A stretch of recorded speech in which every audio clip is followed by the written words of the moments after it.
Hello friends, তোমরা সবাই কেমন আছো? আশা করি ভালো আছো। আজকে আবারও একটি নতুন ব্লগে তোমাদের সবাইকে স্বাগত জানাচ্ছি। আই হোপ ব্লগটি ভালো লাগবে। সকালবেলায় ঘুম থেকে উঠেই ফ্রেশ হয়ে নিয়েছিলাম, যত কাজ ছিল সবকে গুছিয়ে করেছি, মানে বাসন মাজা থেকে শুরু করে ঘর ঝাড় দেওয়া সব কিছু। তো তখন ক্যামেরা অন করতে পারিনি, তারপরে এই যে ক্যামেরা অন করছি। এখন একটু খেয়ে নেব।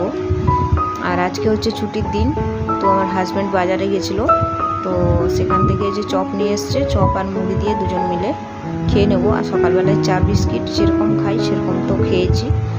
তো তোমাদের সামনে চলে এলাম এখন ওই সকাল 7টা মতো। 7টা থেকে ক্যামেরা অন করলাম, আর ঘুম থেকে উঠেছি ওই সকাল 6টা থেকে। তো নিজের ফ্রেশ হওয়া, বাকি টুকিটাকি কাজ বাজ ওগুলো সব করে তারপরে তোমাদের সামনে এলাম। তো চলো খেয়ে নিই। তারপরে খেয়ে দিয়ে ভাতটা বসিয়ে দিয়েছিলাম, ভাত এদিকে হচ্ছে। আর এদিকে কি রান্না করব সেটাই ভাবছি, কারণ আজকে রান্না বান্নার পর্ব থাকবে। আর বাজার থেকে একটু চিকেন নিয়ে এসছে, যেহেতু আজকে সানডে তাই। আর আমি কিন্তু মটন খেতে খুব একটা পছন্দ করি না, তার জন্য সে চিকেনটা বেশিরভাগ হয়, মটন খুব কম হয়। তো ভাবলাম আজকে একটু ভাজাভুজি করি, তো তার জন্য একটু আলু পেঁয়াজ ভেজে নেব। আলু পেঁয়াজ ভাজা প্লাস আর চিকেন থাকবে। তো পুরো রেসিপিটা তোমাদের সাথে শেয়ার করছি, চলো। তো প্রথমে হচ্ছে তেলের মধ্যে একটু হালকা হলুদ গুঁড়ো দিয়ে দিলাম, যাতে মানে আলু আর পেঁয়াজটা দেওয়ার সঙ্গে সঙ্গে তেলটা ছিটকে না আসে। তারপরে যে আলু পেঁয়াজটা ভাজতে দিয়ে দিলাম, আর এটা ভাজা হয়ে যেতেই এটা এখন আমি তুলে নেব। প্রচণ্ড গরম, বৃষ্টি দুদিন পড়লো, খুব বৃষ্টি পড়লো, কিন্তু আর বৃষ্টি বলে বৃষ্টি দেখা পাওয়া যাচ্ছে না, রোদ বেরিয়েছে কী পরিমাণে তা তোমরা ভিডিওতে বুঝতেই পারছো চারিদিকটা দেখে। আমি কিন্তু কোনো লাইট অন করিনি, শুধু রান্নার এখানে একটু লাইট চলছে, বাকি ওই পাশটা দেখে বুঝতেই পারছো যে কী পরিমাণে রোদ।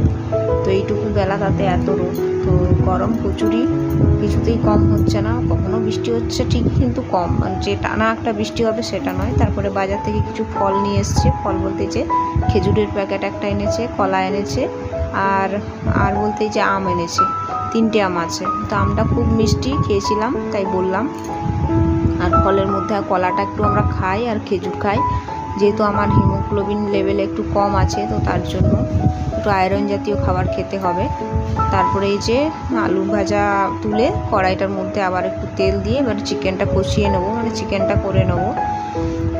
আর আমার হাজব্যান্ড গেছে হচ্ছে এখন ওই সেলুনে গেছে তার চুল কাটাতে। চুল আজকে যেহেতু ছুটির দিন, আর সবাই দেখবে যারা কাজের সাথে যুক্ত ছুটির দিনে এই কাজগুলো করে থাকে। তো সে গেছে, আমি এখন নিশ্চিন্তে একটু ক্যামেরা অন করে কাজবাজ করতে পারছি। তো টমেটো পেঁয়াজটা দিয়ে দিলাম, টমেটো পেঁয়াজটা একবারে ভেজে নেব, খুব সুন্দর লাল করে ভেজে নেব। আর এদিকে মশলা করে নিচ্ছি, মশলা আগে থেকে কেটে রেডি করে রেখেছিলাম। তো মশলায় ছিল আদা রসুন আর পেঁয়াজের পেস্ট।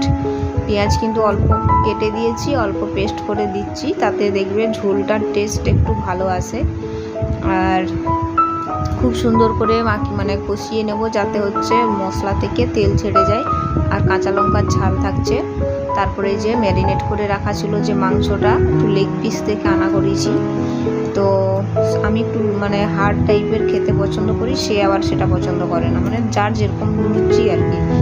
তো এদিকে আলু আর চিকেনটা খুব সুন্দর করে ম্যারিনেট করে এবার ঢাকিয়ে দিব। তারপরে হচ্ছে ঢাকা তুলে তুলে কষাবো।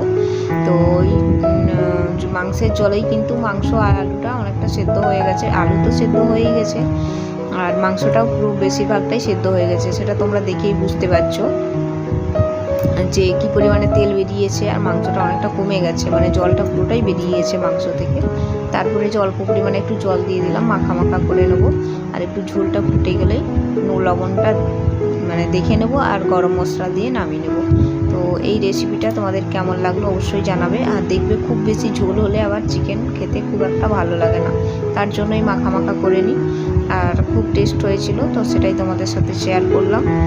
আর তারপরে হচ্ছে আর ভিডিও করতে পারিনি, স্নান খাওয়া করতে চলে গেছিলাম। স্নান খাওয়া করে আবার একটু রেস্ট নিলাম, মোবাইল দেখছিলাম। আর তারপরে এই যে যত বাসন, খাওয়া বাসন সবকে রেখে দিয়েছিলাম এক জায়গায় করে, তো সেগুলো এখন ভালো করে ধুয়ে নেব। আর ওই পাশে দেখছো দুটো টব দেখা যাচ্ছে, কি জানি না তোমরা বুঝতে পারছো কি না। তো ওইগুলো হচ্ছে টাইম ফুলের গাছ। তো ওই টাইম ফুলের গাছগুলো মানে টাইম ফুল বলতে বুঝতে পারছো তো, যেটা টেবিল গোলাপ যেটাকে বলছে, তো সেগুলো হচ্ছে লাগিয়েছে, মানে এখানে যাদের বাড়িতে থাকি ওদের অনেক আছে, তো সেখান থেকে ছোট ছোট করে কেটে এনে আমার হাজব্যান্ড হচ্ছে দুটো টব ছিল সেখানে ফাঁকা পড়েছিল, ভাবলো ওখানে লাগিয়ে দিই। তো লাগিয়ে দিতে খুব সুন্দর সতেজ হয়ে গেছে, কুড়িও আছে। তো ফুল যখন ফুটবে তোমাদেরকে দেখাবো। আর এই ফুলটা কিন্তু আমার খুব ভালো লাগে দেখতে, পুরো গোলাপ ফুলের মতো ছোট সাইজ। জানি না কার কেমন লাগে, একদম হচ্ছে পিঙ্ক কালারের ফুলটা, জানো তো কুড়িটা আছে তো অল্প অল্প হালকা পিঙ্ক বোঝা যাচ্ছে। তো তারপরে যে তোমাদের সাথে কথা বলে বলে বাসন টাসন ধুয়ে নিলাম, আর একটু বাজারেও বেরিয়েছিলাম, তারপরে সেটা শেয়ার করিনি।